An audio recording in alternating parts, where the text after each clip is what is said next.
ओम शांति। आज 16 दिसंबर 2022 के साकार मधुर महावाक्य हैं। मीठे बच्चे, बाप को और चक्र को याद करो। मुख से कुछ भी बोलने की दरकार नहीं। सिर्फ इस नर्क से दिल हटा दो तो तुम एवर निरोगी बन जाएंगे। क्या कहा प्यारे बाबा ने कि बाप को और चक्र को याद करो।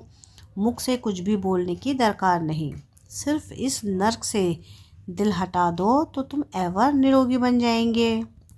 प्रश्न है आज की मुरली का कि बाप डायरेक्ट आकर अपने बच्चों की श्रेष्ठ प्रारब्ध बनाने के लिए कौन सी राय देते हैं। क्या है प्रश्न आज का कि बाप डायरेक्ट आकर अपने बच्चों की श्रेष्ठ प्रारब्ध बनाने के लिए कौन सी राय देते हैं। उत्तर है इसका कि बच्चे, अब तुम्हारा सब कुछ खत्म होने वाला है, कुछ भी काम नहीं आएगा। इसलिए सुदामे की तरह अपने भविष्य प्रारब्ध बना लो। बाप डायरेक्ट आया है तो अपना सब कुछ सफल कर लो। हॉस्पिटल कम कॉलेज खोल दो जिससे बहुतों का कल्याण हो। सबको रास्ता बताओ, श्रीमत पर सदा चलते रहो। ओम शांति। बेहद का बाप बच्चों को समझा रहे हैं। समझाया उसको जाता है जो बेसमझ होते हैं। तुम जानते हो कि बरोबर सब पतित हैं और पतित पावन बाप को याद करते हैं। पतित मनुष्य को जरूर बेसमझ कहेंगे। सभी बुलाते हैं कि हे पतित पावन, आकर हमको पावन बनाओ। भारतवासी जानते हैं कि सतयुग में यह भारत पावन था। पावन गृहस्थ धर्म था। इस समय पतित गृहस्थ अधर्म है। धर्मात्मा पावन को कहा जाता है। इस भारत में 5000 वर्ष पहले जब लक्ष्मी नारायण का राज्य था तो उनको पावन राज्य कहा जाता था। नर और नारी दोनों पावन थे। बाप बैठ समझाते हैं, आधा कल्प से भक्ति मार्ग चला है। जब तब आदि करना, वेद अध्ययन करना, यह सब भक्ति मार्ग हैं। इससे मुझे कोई प्राप्त नहीं कर सकता। मुझ बाप को जानते ही नहीं हैं। यह सब waste of time, waste of energy करते हैं। द्वापर से लेकर भक्ति मार्ग शुरू होता है, फिर देवताएं वाम मार्ग में चले जाते हैं। लाखों करोड़ों रुपया खर्च कर देवताओं के मंदिर बनाते हैं। सोमनाथ का मंदिर कितना हीरे जवाहरातों से सजा हुआ था। उस समय के हिसाब अनुसार करोड़ों रुपए खर्च नहीं किया होगा, क्योंकि उस समय तो हीरे जवाहरात आदि का दाम कुछ भी नहीं रहता। इस समय अगर वह मंदिर होता तो अतः पद्मों की मिल्कियत हो जाए। अब बाप समझाते हैं, मीठे बच्चे, वेद शास्त्र अध्ययन करना यह भक्ति है, उसको ज्ञान नहीं कहा जाता। सतयुग में तीर्थ आदि नहीं मानते हैं। गंगा यमुना नदियाँ तो सतयुग में भी हैं, अभी भी हैं। सतयुग में कोई तीर्थ करने के लिए नदियाँ नहीं थी। बाप तो है ज्ञान का सागर, वह बैठ ज्ञान देते हैं। आधा कल्प यह भक्ति चलती है। पहले अव्यभिचारी व्यक्ति होती है, शिव की ही पूजा करते हैं, फिर देवताओं की। अभी तो भक्ति व्यभिचारी हो गई है। भक्ति करते, शास्त्र आदि पढ़ते रहते हैं तो सब भगत हो गए। सजनियाँ मुझे एक साजन को याद करती हैं। भक्तों की रक्षा करने वाला है भगवान। तो ज़रूर भक्ति में तकलीफ़ होती है। तब तो कहते हैं, आकर हमको लिबरेट करो, दुख से मुक्त करो, गाइड बन मुक्ति धाम में ले चलो। उनको यह पता नहीं है कि भगवान कौन है। शिव व शंकर के मंदिर में जाते हैं। शिव शंकर को इकट्ठा कर दिया है। दोनों अलग अलग हैं। वह निराकार, वह सूक्ष्म शरीरधारी। वह मूल वतन में रहने वाला, वह सूक्ष्म वतन में रहने वाला। तो बाप समझाते हैं, मंदिर में बैल दिखाते हैं। समझते हैं शिव शंकर की बैल पर सवारी थी। अब शिव के लिए कहते हैं वह सर्वव्यापी है। ऐसे नहीं कहेंगे कि शिव शंकर सर्वव्यापी है। एक परमपिता परमात्मा निराकार को कहते हैं। अब बाप कहते हैं, देखो मैं निराकार तुमको कैसे पढ़ाता हूँ। बैल पर कोई सवारी थोड़ी ही होती है। हमारी सवारी बैल पर क्यों दिखाई है। मैं तो साधारण मनुष्य तन में प्रवेश करके आता हूँ। इनके 84 जन्मों की कहानी बैठ तुमको सुनाता हूँ। तुम भी ब्रह्मा मुख वंशावली आकर बने हो। इनका नाम है भागीरथ अर्थात भाग्यशाली रथ, क्योंकि पहले पहले यह सुनते हैं और यही सौभाग्यशाली हैं।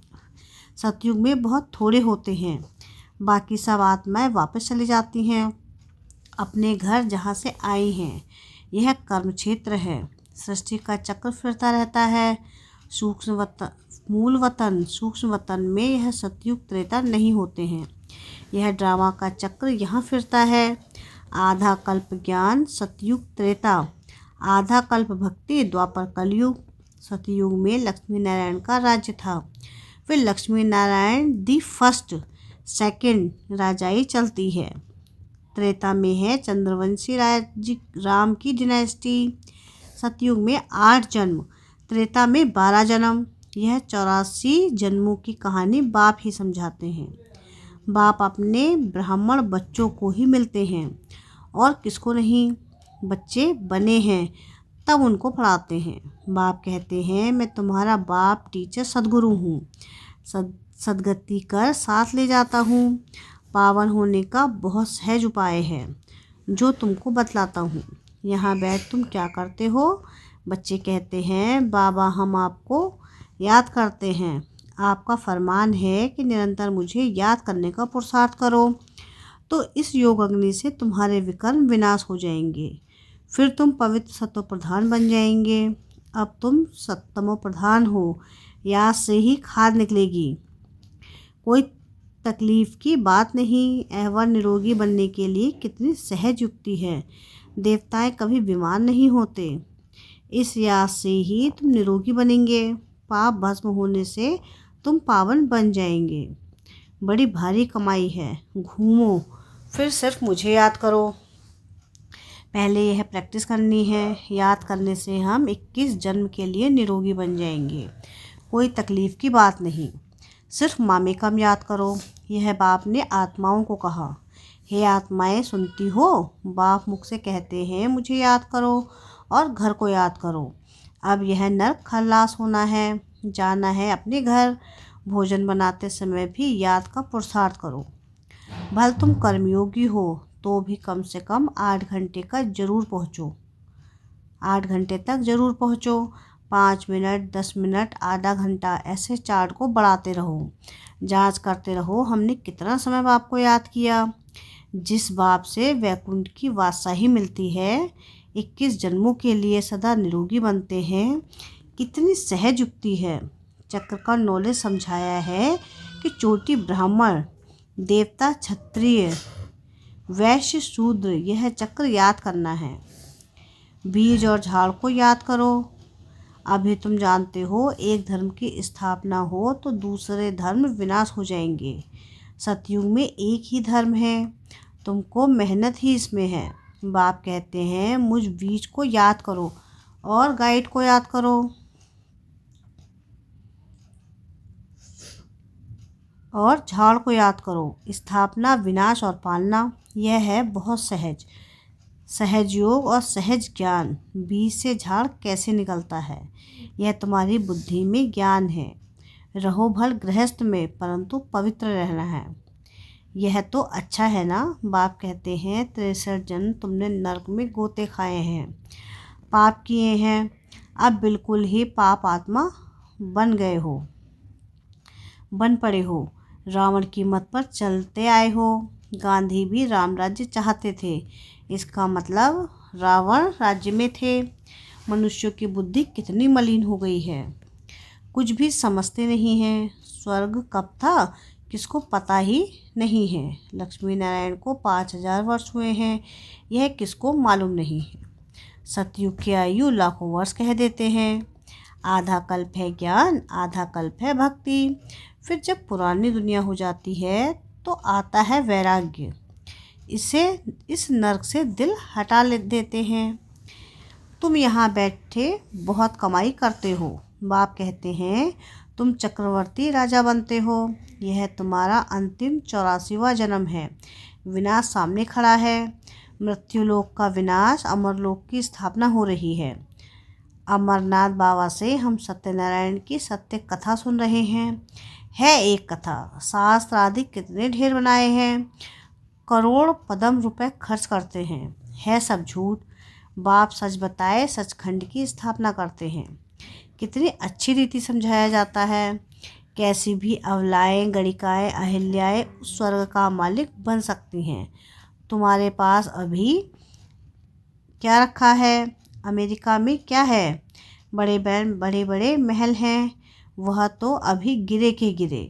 स्वर्ग में तो अकी अकीचार धन था, यहाँ तो धन है ही नहीं। अमेरिका के वाइट हाउस को क्या लूटेंगे? कुछ भी रखा नहीं है। वहाँ सतयुग में तो गरीब से गरीब का महल भी यहाँ से अच्छा होगा, चांदी सोना लगा हुआ होगा। वहाँ सब सस्ताई रहती है, सबको अपनी ज़मीन रहती है। सुदामे का मिसाल, भक्ति मार्ग में 2 मुट्ठी ईश्वर अर्थ देते आए हो। कोई 5-10-100 रुपया भी दान करते हैं, जिसका एवजा दूसरे जन्म में मिलता है। इसलिए ही मनुष्य दान पुण्य आदि करते हैं। कोई हॉस्पिटल खोलते हैं तो दूसरे जन्म में तंदुरुस्ती अच्छी मिलती है, कोई बीमारी नहीं होती है। कोई कॉलेज बनाते हैं तो दूसरे जन्म में पढ़कर होशियार हो जाते हैं। एक जन्म का फल दूसरे जन्म में मिलता है। अब परमपिता परमात्मा निराकार बाप तो दाता है। बाप कहते हैं, बच्चे एक हॉस्पिटल कम कॉलेज खोलो, इसमें बहुतों का कल्याण होगा। इसका फल तुमको 21 जन्म के लिए मिलेगा। वह है इनडायरेक्ट, एक जन्म के लिए। यह है डायरेक्ट, 21 जन्मों के लिए प्रारब्ध मिलती है। क्योंकि अब बाप डायरेक्ट बैठे हैं, समझाते हैं तुम्हारा सब कुछ खत्म होने वाला है। महल माड़ियाँ सब मिट्टी में मिल जानी है। इसलिए अब भविष्य की कमाई करो, जो तुम्हारे काम आए। जो भी आए उसको रास्ता बताओ। बाप को याद करो तो तुम्हारी कट निकलेगी। पारलौकिक बाप है। बाप कहते हैं, श्रीमत पर चलने से तुम स्वर्ग के मालिक पारस बुद्धि बन सकते हो। कितनी युक्तियाँ भी समझाते रहते हैं। हर एक के कर्म का हिसाब अपना अपना है। बाप कर्म अकर्म विकर्म की गति बैठ समझाते हैं। कोई भी तकलीफ हो तो सर्जन के पास आकर श्रीमत लो। अहिल्याएँ कुब्जाओ, सबको यह रास्ता बताना है। पवित्रता पर ही हंगामा होता आया है। विष नहीं दिया तो मारने लग पड़ते, घर से निकाल देते हैं। कितना हंगामा करते हैं। बाबा कहते हैं, इस ज्ञान यज्ञ में असुरों के विघ्न बहुत पड़ेंगे, अबलाओं पर अत्याचार बहुत होंगे, और सत्संगों में कभी अत्याचार नहीं होते, यहाँ पर विघ्न पड़ते हैं। बाबा कहते हैं, कितने पतित बन पड़े हैं, अभी तुम पवित्र बनते हो पावन दुनिया का मालिक बनने के लिए। बाप का फरमान है, यह अंतिम जन्म पवित्र बन, मुझे याद करो तो विकर्म विनाश हो। इसका नाम ही है सहज राजयोग, और कोई शास्त्र में यह युक्ति नहीं है। गीता में है, देह के सब धर्म मुझ अपने बाप को, सब धर्म त्याग मुझ अपने बाप को याद करो। अब श्री कृष्ण तो भगवान है नहीं, भगवान सब आत्माओं का बाप एक है। शरीर का लोन लिया है, यह है भाग्यशाली रथ। इनको खुशी तो होती है कि मेरा शरीर भगवान काम में लाते हैं। इस शरीर में बाप आकर सबका कल्याण करते हैं, बाकी बैल आदि नहीं है। इन बातों को नया क्या समझे। अच्छा, मीठे मीठे सिकिलधे बच्चों प्रति माता पिता बाप दादा का याद प्यार और गुड मॉर्निंग। रूहानी बाप की रूहानी बच्चों को नमस्ते। हम रूहानी बच्चों की रूहानी बाप दादा को याद प्यार गुड मॉर्निंग और नमस्ते। शुक्रिया प्यारे बाबा, शुक्रिया। धारणा के लिए मुख्य सार है, पहली पॉइंट है कि अंतिम जन्म में संपूर्ण पवित्र बन बाप की याद में ही रहना है। इस पतित दुनिया से दिल हटा देना है। क्या है पहली पॉइंट? कि इस अंतिम जन्म में संपूर्ण पवित्र बन बाप की याद में ही रहना है। इस पतित दुनिया से दिल हटा देना है। सेकंड पॉइंट है कि स्वदर्शन चक्रधारी बनना है। हॉस्पिटल कम कॉलेज खोल अनेकों का कल्याण करना है। हर कदम पर सुप्रीम सर्जन से श्रीमत लेनी है। यह है सेकंड पॉइंट कि स्वदर्शन चक्रधारी बनना है। हॉस्पिटल कम कॉलेज खोल, अनेकों का कल्याण करना है। हर कदम पर सुप्रीम सर्जन से श्रीमत लेनी है। वरदान है आज की मुरली का कि दिव्य बुद्धि द्वारा त्रिकालदर्शी स्थिति का अनुभव करने वाले सफलता मूर्त भव। ब्राह्मण जन्म की विशेष सौगात दिव्य बुद्धि है। इस दिव्य बुद्धि द्वारा बाप को, अपने आप को और तीनों कालों को स्पष्ट जान सकते हो। दिव्य बुद्धि से ही याद द्वारा सर्व शक्तियों को धारण कर सकते हो। दिव्य बुद्धि त्रिकालदर्शी स्थिति का अनुभव कराती है। उनके सामने तीनों ही काल स्पष्ट होते हैं। कहा भी जाता है, जो सोचो जो बोलो आगे पीछे का सोच समझकर करो। परिणाम को जानकर कर्म करने से सफलता अवश्य होती है। स्लोगन है आज की मुरली का कि यथार्थ निर्णय देना है तो रूहानी फकुर यानी नशे द्वारा बेफिक्र स्थिति में रहो। क्या है स्लोगन आज का कि यथार्थ निर्णय देना है तो रूहानी फकुर यानी नशे द्वारा बेफिक्र स्थिति में रहो। अच्छा, ओम शांति, ओम शांति, ओम शांति।